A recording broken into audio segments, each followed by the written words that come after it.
Imagine lying in the darkness after the most intimate act two human beings can share, and suddenly feeling like a complete stranger to yourself. The warmth beside you contrasts sharply with the cold emptiness expanding in your chest. Your body has just experienced the pinnacle of physical connection, yet your mind feels as though it's floating in a void, disconnected from everything you thought you knew about love, desire, and your own identity. The silence is deafening, not the comfortable silence of contentment, but the heavy, pressing silence of 1,000 unspoken thoughts clawing their way to the surface.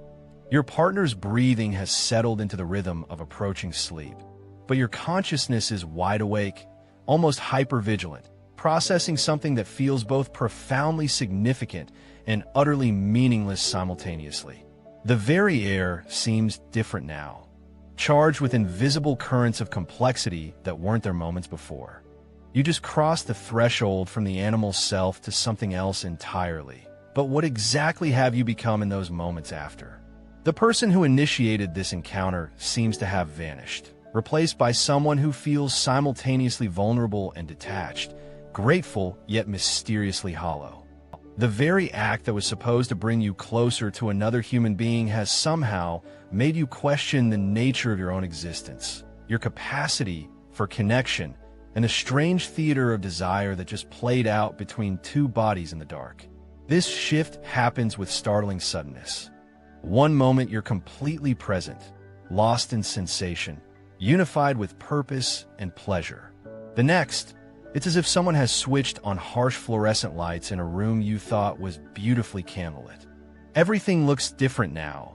The intimacy that felt sacred moments ago suddenly seems mechanical, performed, almost absurd. The passion that consumed you feels foreign, as though you're remembering someone else's experience rather than your own.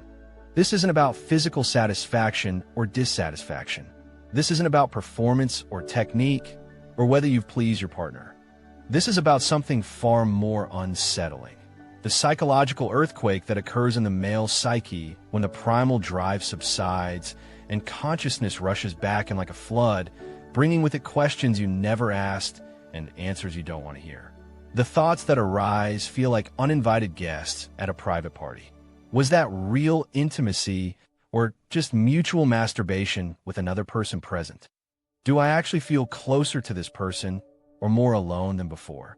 Why does achieving what I wanted most leave me feeling so empty? These questions arrive with surgical precision, cutting through any simple narrative of satisfaction or fulfillment you might want to construct. Why does the mind, in those crucial minutes after intimacy, become a battlefield between competing selves? Why do thoughts arise that feel foreign, unwelcome, even shameful? One moment you're lost in pure sensation and connection. The next you're analyzing, dissecting, questioning everything from your performance to your feelings to the very nature of the relationship itself. It's as though intimacy opens a door not just between two people, but between different aspects of your own psyche, aspects that rarely speak to each other in daylight. The most disturbing part isn't the complexity of these thoughts, it's their persistence. They don't fade with a good night's sleep or disappear with morning coffee. They linger like shadows at the edge of consciousness, coloring subsequent interactions with subtle but unmistakable hues of doubt, confusion, and existential questioning. You find yourself wondering if other men experience this psychological labyrinth after intimacy, or if you're somehow uniquely damaged, uniquely complicated, uniquely incapable of the simple satisfaction that masculine culture tells you should follow sexual connection. The irony is devastating. The more meaningful the intimacy, the more complex and unsettling the aftermath becomes. Casual encounters might leave you feeling empty but uncomplicated. But genuine connection, the kind where masks drop and hearts open, seems to trigger a psychological complexity that feels almost unbearable in its intensity and persistence. You begin to notice patterns. The deeper the intimacy, the stranger you feel afterward. The more present you were during the encounter, the more absent you feel from yourself in its wake. The more connected you felt to your partner, the the more isolated you feel from your own understanding of who you are and what you actually want from human connection. What makes this phenomenon even more isolating is the deafening cultural silence surrounding it. Men don't discuss these experiences. They don't acknowledge them in conversations about relationships or sexuality. The cultural script provides exactly two acceptable responses to intimate connection: satisfaction or dissatisfaction, pleasure or disappointment. The vast middle ground of complexity, where most authentic human experience actually lives, remains uncharted territory, a psychological wilderness that men must navigate alone. Carl Jung understood something profound about these moments that most never dare to examine. He recognized that in the aftermath of intimacy, the male consciousness undergoes a complex psychological process that reveals fundamental truths about masculine psychology, shadow integration, and the eternal tension between our civilized selves and our instinctual nature. But Jung's insights go deeper than simple postcoital psychology.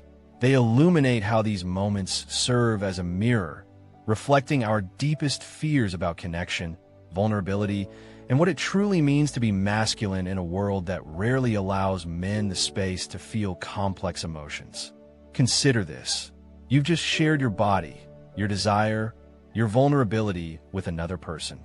For those moments of intimacy, you allowed yourself to be seen completely, not just physically naked, but emotionally transparent, driven by forces beyond your rational control. And then, as quickly as it began, it ends. The instinctual self retreats, and the analytical mind returns with a vengeance, often carrying with it a complicated mix of satisfaction, confusion, regret, tenderness, and inexplicable sadness. But here's what makes this phenomenon so psychologically fascinating and disturbing. Most men experience this internal shift as something they should hide, manage, or quickly move past. They've been conditioned to believe that any complexity of feeling after intimacy represents weakness, confusion, or inadequacy. Society tells them they should feel simple satisfaction, gratitude, or perhaps drowsiness.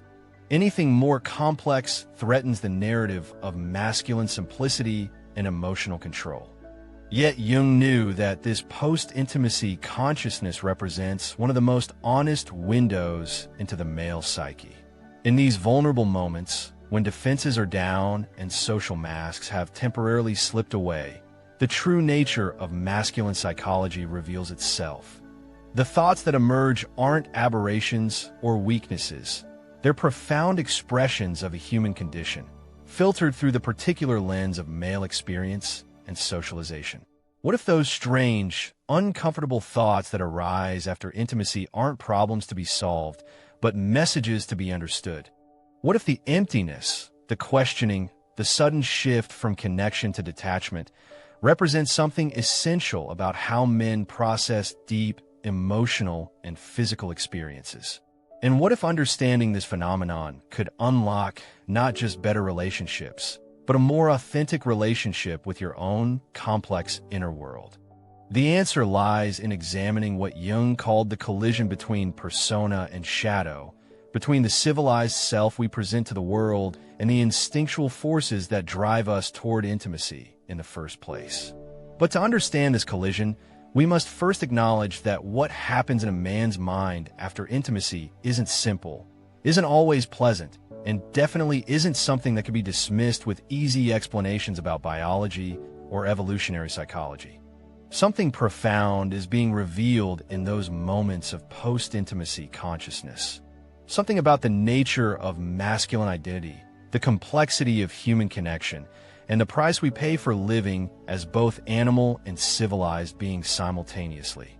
The roots of this post-intimacy psychological turbulence reach deep into the foundational structure of masculine psychology itself, touching what Jung identified as one of the most profound conflicts in the human experience: the eternal battle between our instinctual nature and our civilized consciousness.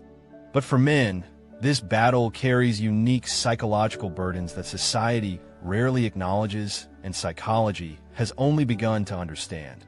Jung recognized that masculine consciousness operates through what he called focused consciousness, a psychological orientation that emphasizes goal direction, problem solving, and emotional compartmentalization. This isn't a flaw in masculine psychology. It's an evolutionary adaptation that allowed men to hunt, build, protect, and navigate complex social hierarchies. But this same psychological structure creates a fundamental paradox when it encounters the realm of intimacy, where goal-oriented thinking becomes not just irrelevant, but potentially destructive. Consider what happens in the male psyche during intimate connection. For those moments, focused consciousness must surrender to what Jung termed diffuse awareness, a state where boundaries dissolve, analytical thinking ceases, and the ego temporarily merges with pure sensation and emotion. This surrender is necessary for true intimacy, but it represents everything that masculine socialization teaches men to fear: loss of control, emotional vulnerability, and the dissolution of the rational self.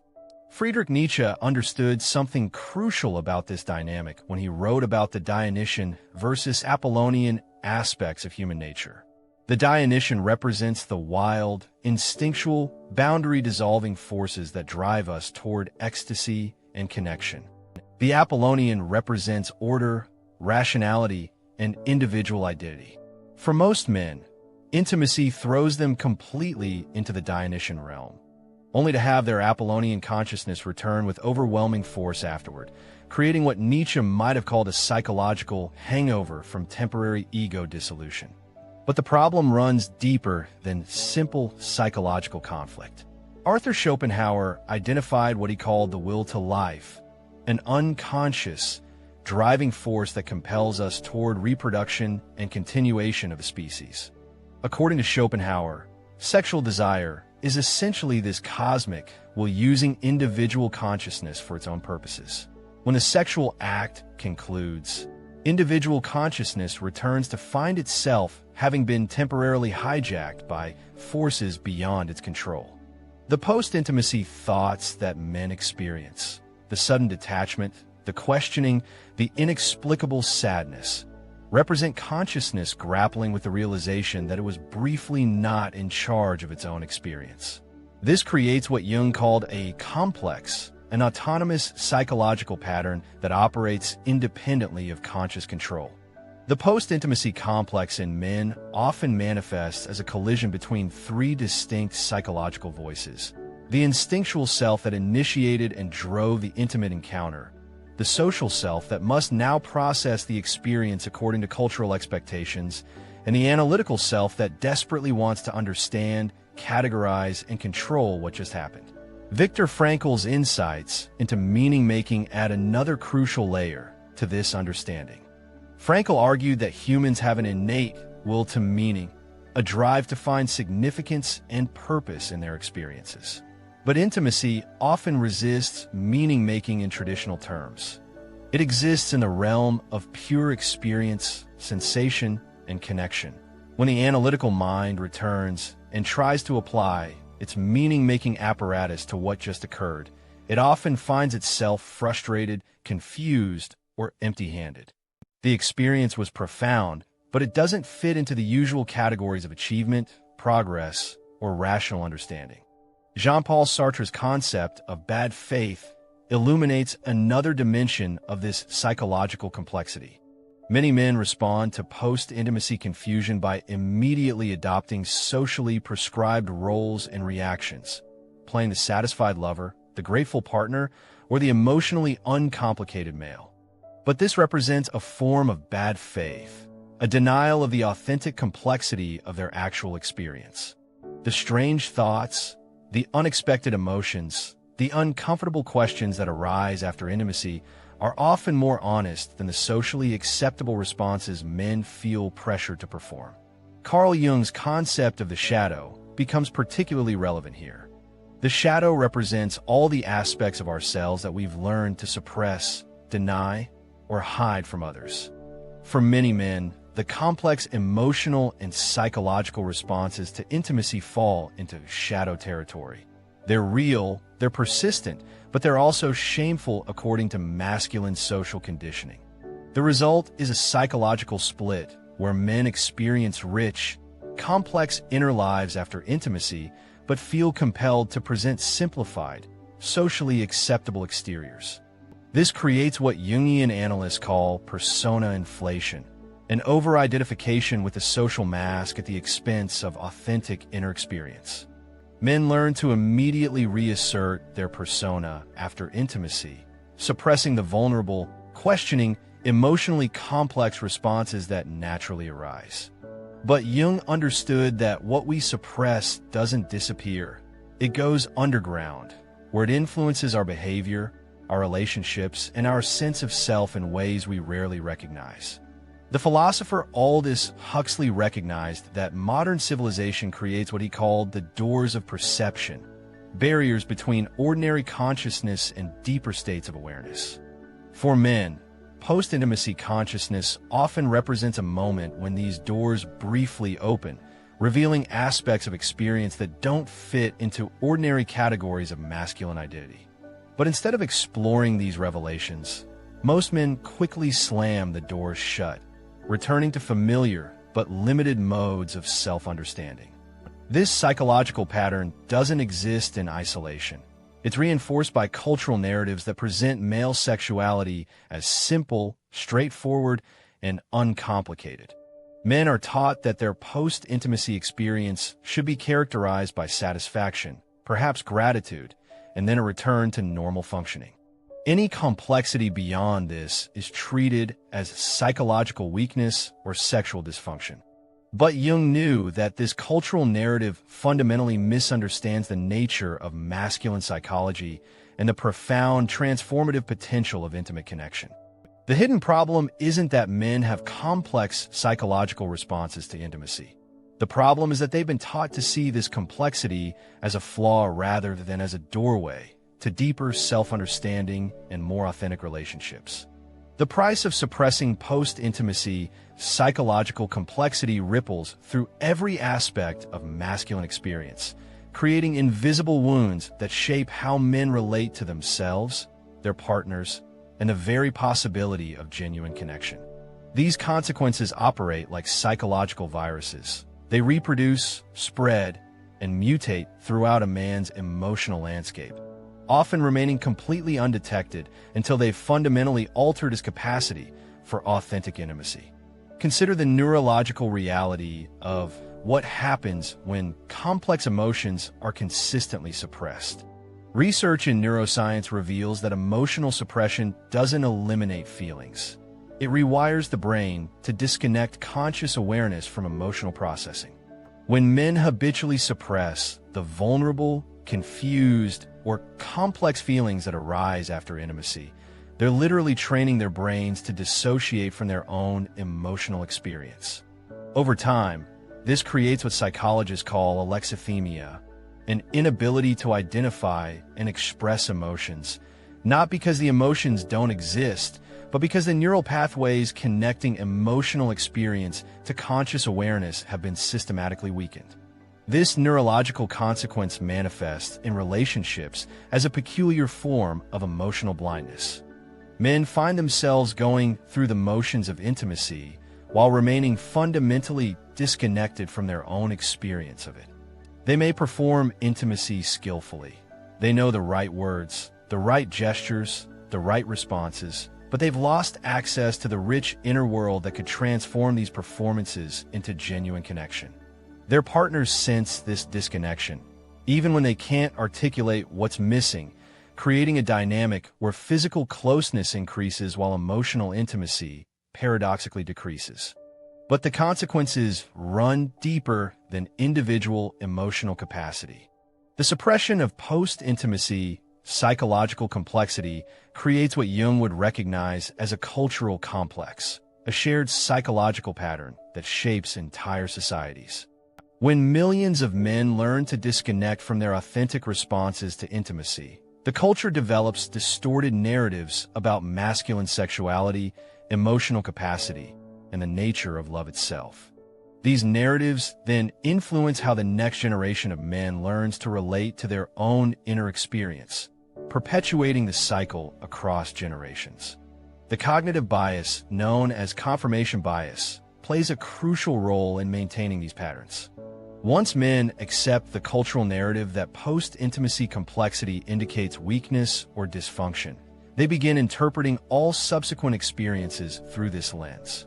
The questioning thoughts after intimacy become evidence of inadequacy. The temporary sadness becomes proof of emotional instability. The complex mix of connection and detachment becomes confirmation that they're somehow failing at masculinity. This self-reinforcing cycle prevents men from recognizing that their complex responses might actually indicate psychological health and emotional sophistication. Another devastating consequence emerges through what psychologists call emotional labor imbalance. When men disconnect from their own post-intimacy emotional processing, they unconsciously transfer the burden of emotional integration to their partners. Women find themselves not only processing their own complex responses to intimacy, but also trying to decode, understand, and manage their partner's suppressed emotional complexity. This creates relationships where women become responsible for the emotional health of the partnership, while men remain consumers of emotional labor rather than contributors to it. The phenomenon of intimacy avoidance represents perhaps the most tragic consequence of this psychological pattern. Men who consistently experience post-intimacy complexity as problematic begin unconsciously avoiding the very experiences that could lead to deeper connection. They may maintain active sex lives while avoiding true intimacy. They may seek physical satisfaction while unconsciously constructing barriers against the vulnerability that makes intimacy transformative. This isn't conscious avoidance. It's a sophisticated psychological defense system that protects them from experiencing emotions they've been taught to fear and suppress. Cultural conditioning creates what sociologists call hegemonic masculinity, a dominant model of masculine behavior that becomes so normalized it appears natural rather than constructed. Within this framework, the complexity of post-intimacy consciousness represents a threat to masculine identity itself. Men learn to experience their own authentic emotional responses as evidence of feminine weakness or psychological dysfunction. This creates a form of internalized oppression where men become active participants in suppressing their own psychological richness. The consequence for partnerships is profound and largely invisible.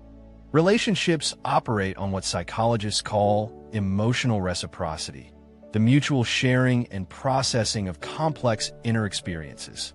When one partner consistently avoids or suppresses their emotional complexity, the relationship loses its capacity for deepening over time. Couples may remain together for years or decades, while never developing the kind of intimate connection that emerges when both partners bring their full psychological selves to the relationship. Perhaps most insidiously, the suppression of post-intimacy complexity creates what Jung identified as shadow projection. The complex emotions that men suppress don't disappear. They get projected onto their partners, who are then blamed for being too emotional, too complex, or too needy. Men may find themselves irritated by their partner's emotional expressiveness precisely because it reminds them of the emotional richness they've trained themselves to suppress. This projection prevents them from recognizing that what they're rejecting in their partner is actually their own disowned psychological complexity. The implications extend into the realm of mental health through what researchers call mass depression. Men who consistently suppress post-intimacy emotional complexity often develop depression that manifests not as sadness, but as emotional numbness, irritability, and a pervasive sense of meaninglessness. They may function well professionally and socially, while experiencing an internal emptiness that they can't understand or articulate.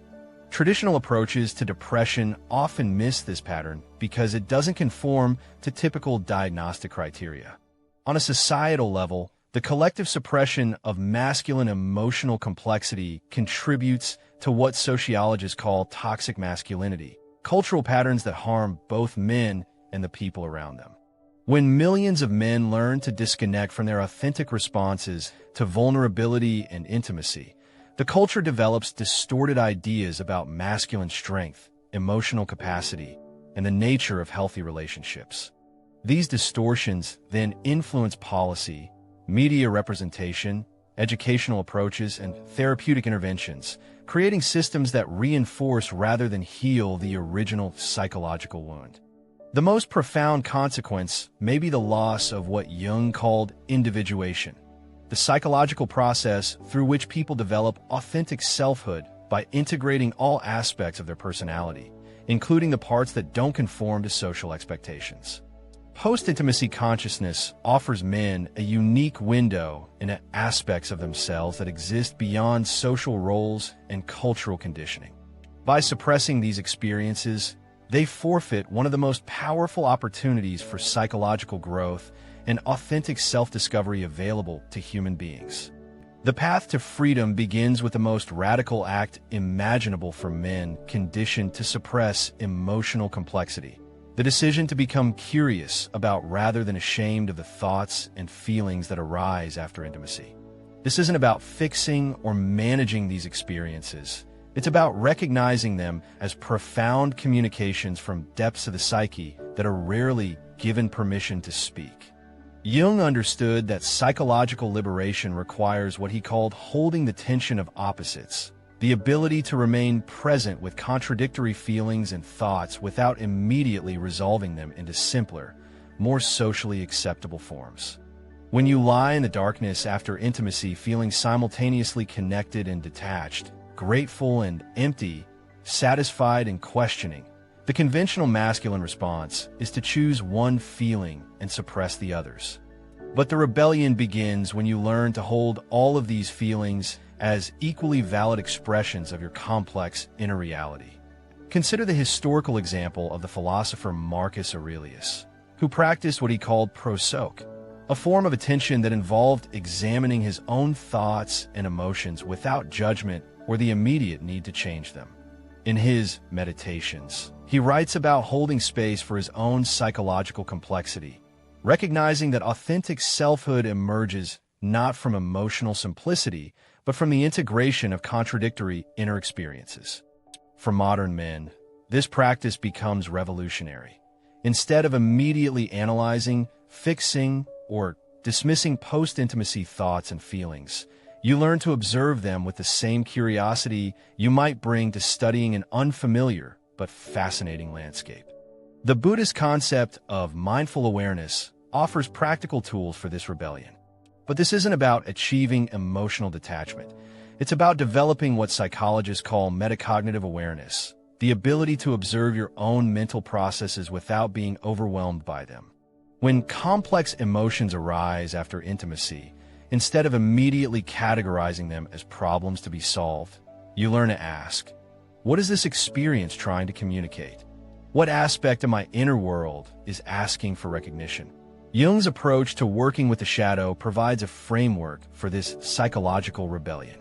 He encouraged what he called active imagination, a process of engaging with unconscious content through imagination, dialogue, and creative expression. Applied to post-intimacy consciousness, this means treating the strange thoughts and uncomfortable feelings not as intrusions to be eliminated, but as characters in an inner drama that deserves attention and respect. You might imagine having a conversation with the part of yourself that feels empty after connection, asking what it needs, what it fears, what it's trying to protect. The rebellion also requires what Viktor Frankl called tragic optimism, the ability to find meaning in difficult or contradictory experiences rather than trying to eliminate them.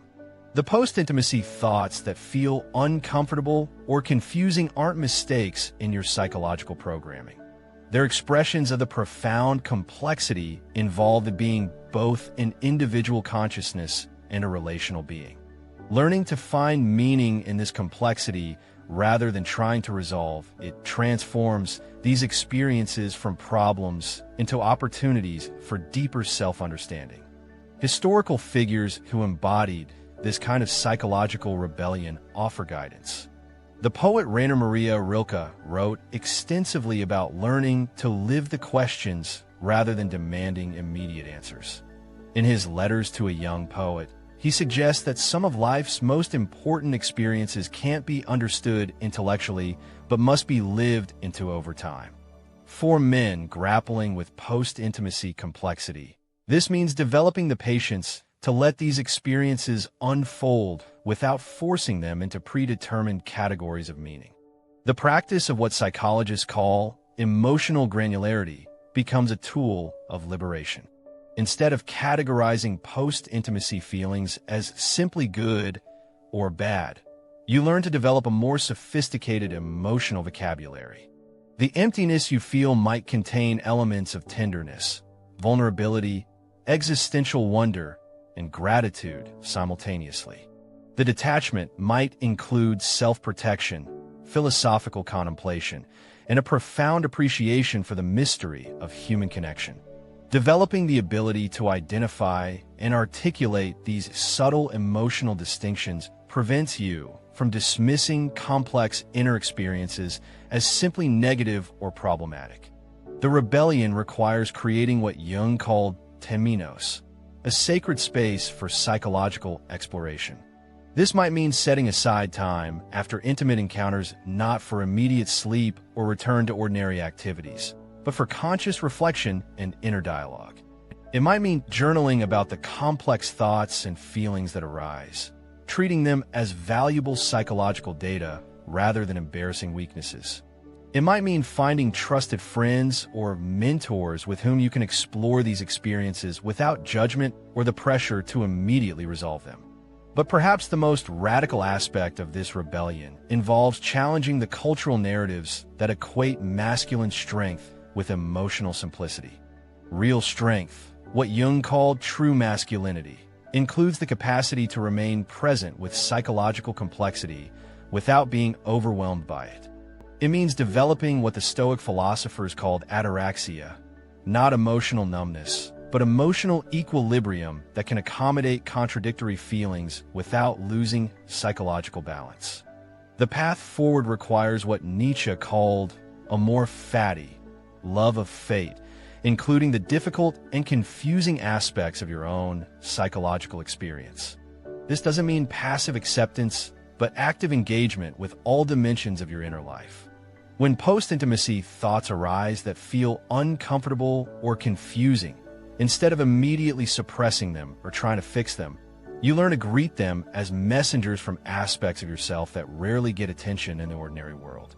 The rebellion culminates in what Jung called the transcendent function, the psychological capacity that emerges when you stop trying to choose between contradictory aspects of your experience and instead learn to hold them in creative tension.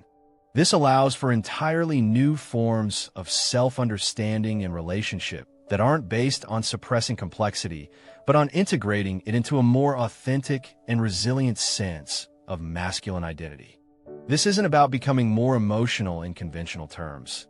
It's about developing what could be called conscious masculinity, a way of being male that includes rather than excludes the full spectrum of psychological experience. Men who undertake this rebellion often discover that their capacity for genuine intimacy, both with partners and with themselves, expands dramatically as they learn to inhabit the full complexity of their own inner landscape. The ultimate revelation emerges not as a solution to the complexity of post-intimacy consciousness, but as a complete reframing of what that complexity actually represents. What you've been experiencing in those vulnerable moments after intimacy isn't a psychological problem requiring management.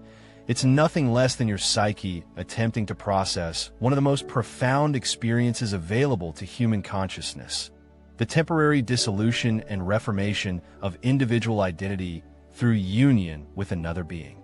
Jung understood something that modern psychology has largely forgotten. Intimacy represents a form of what he called psychological death and rebirth. When you surrender to intimate connection, the ego self that navigates daily life temporarily dissolves into something larger.